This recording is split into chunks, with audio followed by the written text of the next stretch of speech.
नमस्कार दोस्तों, मैं अजय अजमेरा अजमेरा फैशन से एक बार फिर से स्वागत करता हूं आपका हमारे YouTube चैनल अजमेरा फैशन में। दोस्तों, पिछले वीडियोस में जो आपने कमेंट्स किए थे उसमें काफ़ी सारे कमेंट्स किए थे कि लॉकडाउन के बाद कौन सा बिज़नेस चलेगा, कौन सा बिज़नेस नहीं चलेगा।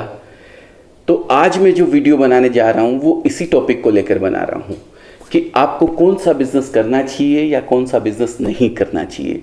यही टॉपिक लेके मैं दोस्तों आज आपके सामने आया हूँ।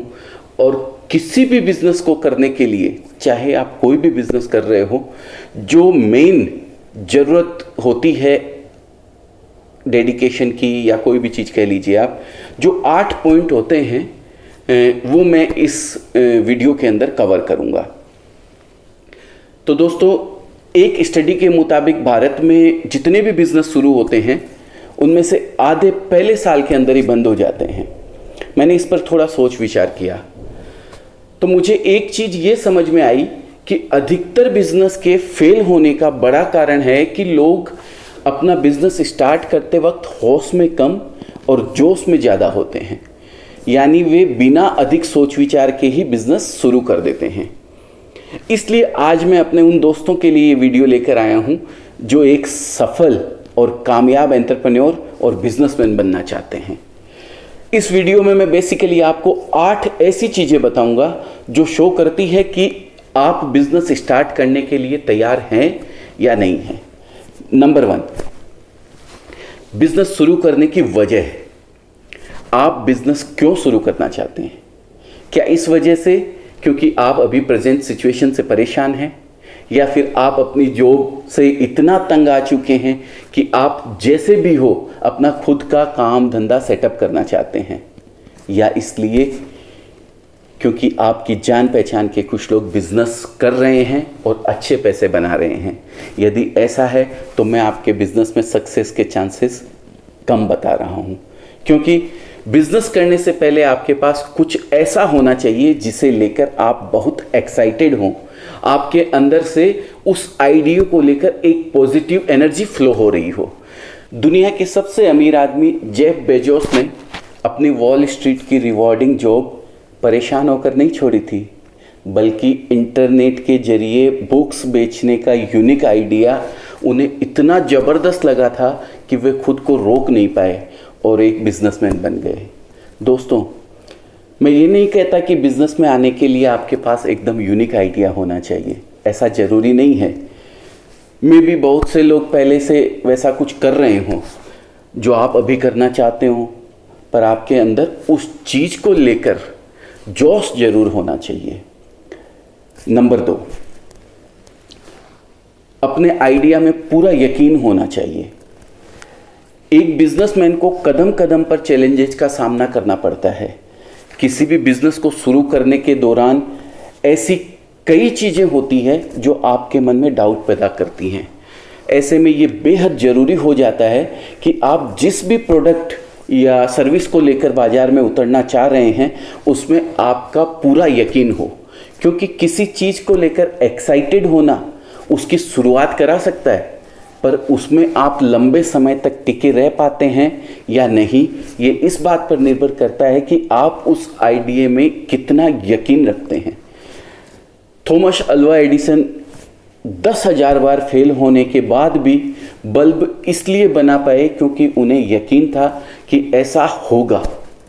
KFC के फाउंडर कर्नल सैंडर्स 1,000 बार फेल होने के बाद भी अपना फ्राइड चिकन इसलिए बेच पाए क्योंकि उन्हें अपने आइडिया में पूरा विश्वास था। दोस्तों, अगर मैं अपनी बात करूं तो मैं भी अजमेरा फैशन को सूरत के सबसे बड़े साड़ी मैन्युफैक्चरर में से एक इसलिए बना पाया क्योंकि मुझे पूरा यकीन था कि ये संभव है और मैं ऐसा कर सकता हूं। इसलिए बिजनेस शुरू करने से पहले आपको अपने बिजनेस आइडिया में दृढ़ विश्वास होना चाहिए। नंबर 3, आप जो करना चाहते हो उसका मार्केट मौजूद है या नहीं है। कई बिजनेसमैन सिर्फ इसलिए फेल हो जाते हैं क्योंकि वो ये मानकर चलते हैं कि अगर कोई चीज़ उन्हें अच्छी लग रही है तो वो दुनिया को भी अच्छी लगेगी, लेकिन हमेशा ऐसा नहीं होता है दोस्तों। इसलिए आप अगर कुछ करने की सोच रहे हैं तो पहले उस बात को लेकर आश्वस्त हो जाएं कि वो प्रोडक्ट या वो सर्विस जो आप देने वाले हैं लोगों के पास मौजूद है या नहीं है। फॉर एग्जाम्पल, भारत में साड़ियों का बिजनेस खूब चलता है, लेकिन अगर कोई अमेरिका में जाए और साड़ी की दुकान खोले तो ये कहाँ की समझदारी है। इसी तरह अगर कोई जापान की किमिनो ड्रेस सूरत में आकर बेचना चाहे तो कितनी बेच पाएगा। इसलिए अगर आप जो करने की सोच रहे हैं उसके लिए पे करने वाले खरीदार हैं कि नहीं है, तो आप बिजनेस शुरू कर सकते हैं, वरना आपको कुछ और सोचना चाहिए। हाँ, मैं मानता हूं कि हमेशा इस बात की क्लैरिटी होना मुश्किल है, पर अगर थोड़ी सी रिसर्च या मार्केट सर्वे या फिर कुछ अनुभवी लोगों से बातचीत करके आप उन चीज़ों को और डीपली समझ सकते हैं। नंबर 4, पैसा, लिक्विडिटी। आपका बिजनेस सोने का अंडा देने वाली मुर्गी बन सकता है, पर पहले मुर्गी को खिला पिलाकर बड़ा करना होता है और इसके लिए ज़रूरत होती है केस की, पैसे की। और अमूमन आप जितना कैलकुलेटेड करके चलते हैं बिजनेस में, उससे ज़्यादा ही इन्वेस्ट करना पड़ जाता है। इसलिए बिजनेस शुरू करने से पहले आपको ये क्लैरिटी होनी चाहिए कि आपको इसके लिए कितने पैसों की ज़रूरत होगी और आप उसे कहाँ से मैनेज करेंगे। ये सोचकर चलना कि ज़रूरत पड़ी तो कहीं ना कहीं से इंतज़ाम हो जाएगा, आपको मुसीबत में डाल सकता है। इसलिए पैसे के इंतजाम को लेकर कॉन्फिडेंट होने के बाद ही बिजनेस स्टार्ट करना चाहिए। नंबर 5, फेलियर को फेस करने की हिम्मत। कहते हैं opportunity and risk comes in pairs, यानी अवसर और जोखिम जोड़े में आते हैं। नो डाउट आपका बिजनेस आपके लिए एक बहुत बड़ी अपॉर्चुनिटी है, पर वो अपने साथ कई खतरे भी लेकर आता है और उन्हीं में से एक सबसे बड़ा खतरा बिजनेस के फेल होने का होता है। तो प्रश्न ये उठता है कि आप अपनी फेलियर को कैसे हैंडल करते हैं। क्या आप इस बात को एक्सेप्ट कर पाएंगे कि भारी भरकम पूंजी लगाने और कठोर परिश्रम करने के बावजूद आपका बिजनेस ठप हो सकता है? क्या आप सब कुछ खत्म होने के बाद भी खुद पर गौरवान्वित हो सकते हैं कि कम से कम अपना 100% एफर्ट तो दिया? यदि हाँ, तो आप बिजनेस स्टार्ट करने के लिए तैयार हैं।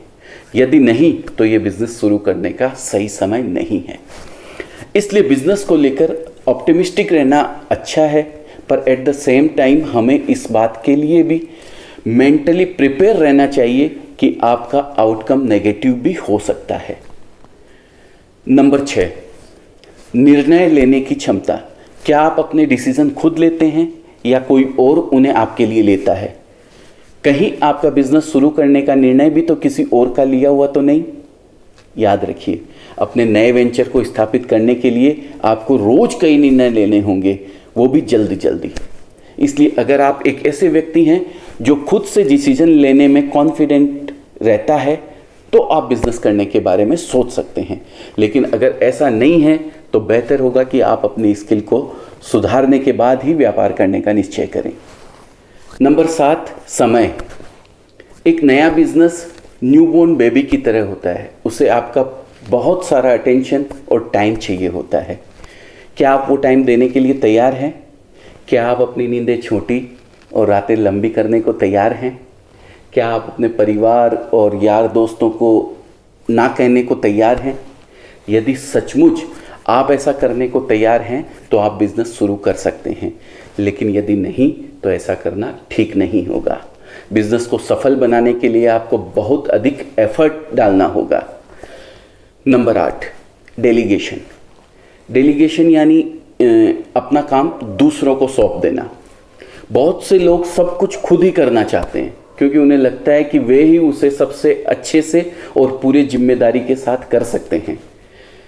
लेकिन एक बिजनेसमैन हर कुछ खुद नहीं कर सकता है, उसे एक टीम बनानी पड़ती है और कई महत्वपूर्ण काम खुद ना करके दूसरों के माध्यम से कराने होते हैं। ये सुनने में बहुत आसान लग सकता है, पर कई लोगों के लिए ये बेहद कठिन होता है क्योंकि वे बिजनेस से जुड़ी हर एक चीज पर अपना पूरा कंट्रोल चाहते हैं और जैसे ही उन्हें कंट्रोल जाता हुआ दिखता है वे अंदर से परेशान हो जाते हैं। मेरा मानना है कि अगर आपकी जगह पीछे से आपके कोई बंदा आपका 80% भी काम अगर कर देता है तो आपको वो काम उसे सौंप देना चाहिए। एज ए पर्सन आप कैसे हैं? क्या आप अपने हाथ का कंट्रोल दूसरों को देने में कंफर्टेबल हैं या आपके लिए ऐसा करना मुश्किल है? यदि कंफर्टेबल है तो आप बिजनेस स्टार्ट करने के लिए रेडी हैं, और अगर ऐसा नहीं है तो शायद आपको इंतजार करना चाहिए। दोस्तों, हो सकता है इस वीडियो को देखने के बाद यदि आप बिजनेस करने को लेकर और भी उत्साहित होते हैं तो बहुत अच्छा, लेकिन अगर आपको लगता है कि नहीं, ये व्यापार में उतरने का सही समय नहीं है, तो भी आपको निराश होने की जरूरत नहीं है। मैंने जो भी चीज़ें आपको बताई है उनमें से हर एक पर काम किया जा सकता है, और भले ही आज वो आपके पक्ष में ना हो, लेकिन कल को आप उन्हें अपने फेवर में कर सकते हैं। अंत में आप सभी को एक सक्सेसफुल एंटरप्रेन्योर बनने के लिए all the very best. And by chance अगर आप साड़ियों का या लेडीज़ वियर से रिलेटेड कोई बिजनेस स्टार्ट करना चाहते हैं तो उसमें मैं आपकी पूरी मदद कर सकता हूं। और सबसे बड़ी बात दोस्तों, उसमें कुछ पॉइंट ऐसे हैं जिनका थोड़ा सा आप अगर उसमें कुछ कम भी हैं, उसमें आप अपने आप को कुछ कमज़ोर भी समझते हैं, तो आप उसमें सक्सेस हो सकते हैं किसी दूसरे बिजनेस की तुलना में। जैसे कि मैं 2 पॉइंट आपको बताता हूं। नंबर 1, आपका 100% टाइम इसके लिए ज़रूरी नहीं होता है। अगर आप साड़ी का छोटा सा बिजनेस करना चाहते हैं तो आप अपनी मम्मी, दीदी, सिस्टर या वाइफ या कोई भी जो आपके घर पे खाली रहता है, उनसे आप छोटे रूप में इस बिज़नेस को करवा सकते हैं। दूसरा पॉइंट मैं इसमें आपको बताता हूँ, पैसा। आपको इतने पैसे की ज़रूरत नहीं है कि भाई आपको पूरा इसमें बहुत ज़्यादा अमाउंट लगाना है। बहुत छोटी सी अमाउंट 25 से 30 हज़ार रुपये से आप इस बिज़नेस को घर से स्टार्ट कर सकते हैं। तो दोस्तों, अगर आपके मन में साड़ी का बिज़नेस करने से लेकर किसी भी तरीके की अगर कोई इंक्वायरी है तो आप मुझसे संपर्क करने के लिए स्क्रीन पर दिए गए नंबर्स पर कॉल कर सकते हैं। Thank you very much for watching this video. आपकी एंटरप्रेन्योर जर्नी के लिए मेरी बेस्ट विशेस हमेशा आपके साथ है और मैं हमेशा आपके साथ रहूँगा। Thank you once again. नमस्कार।